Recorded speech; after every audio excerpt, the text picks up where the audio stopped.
Want to be the ultimate stealth poison assassin, then you might want to pick up these Tantos, as they're going to give you a good deal of poison damage.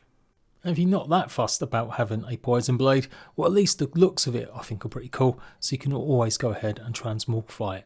So we're going to be completing a Tofun, so you'll gain an additional knowledge point, and then taking on a big massive ship. Head to the Yamashiro region, just pretty much southwest of Kyoto. The sub-region is Eagle's Nests, pretty much just across the river. It's a pretty simple path up, there's no like big mountains in the way or anything. And this Tofun is a bit of a hassle to get through, I'm not going to lie. It's filled as a maze with lots of different turns. And as always, if it's got a slit like this or a reward is for Naoe, then only she can go into this one and complete it. So it starts off relatively simple enough, a few loot chests in here of course. As you go, make your way down, you'll drop down into a small pool of water and then carry on through, and you should hit this room here with 2 stairways, a bunch of these statues, and you can clearly see we need to get up there, but you won't be able to do so from here. So follow this exact path, turn right, it's the only way you can actually go because the other way's got a slope. Go through and then you'll drop down into this chamber here with another 2 directions to go, left and then right. Obviously you can set fire to the candles to keep track of where you're going to, but make sure you go and loot any other chests like the one that's in here that I got earlier. And yes, this took me like 20 minutes to work out. So make sure you take the right hand path, slide down and keep walking through. You'll come into this room with the 2 stalagmites. Obviously you can jump on top and get across to the next ledge. You can jump straight to the ledge, but otherwise there are some wall areas to hold if you really want to be extra. Then you can simply dive down into this pool of water, climb up, and you'll notice a small opening. Obviously crawl through that. You'll come out to another room with 2 stairways and some statues in the middle. And you just keep following the corridor around. Hug the right hand side and you can jump across over and basically just get up this wall.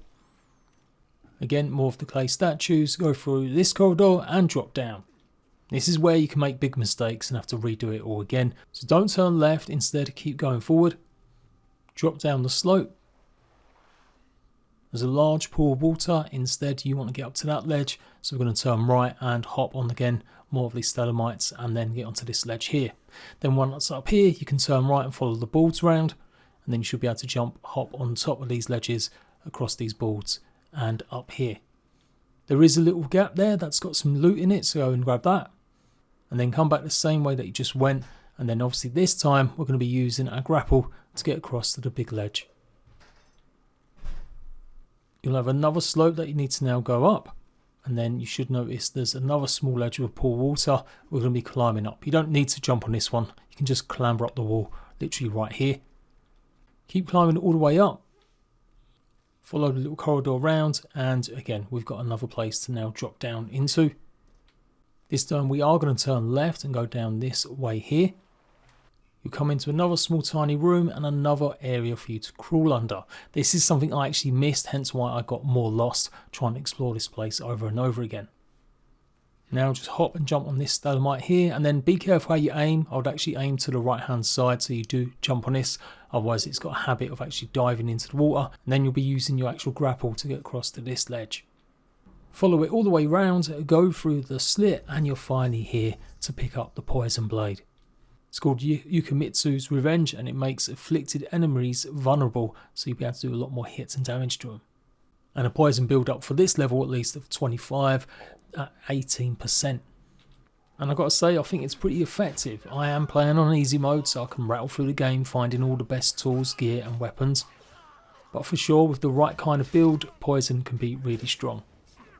I've got absolutely tons more guides incoming showing locations of all the legendary gear that you need and top tips on other stuff too. So make sure you go and watch some of them already. I'll see you at Ratbags for more.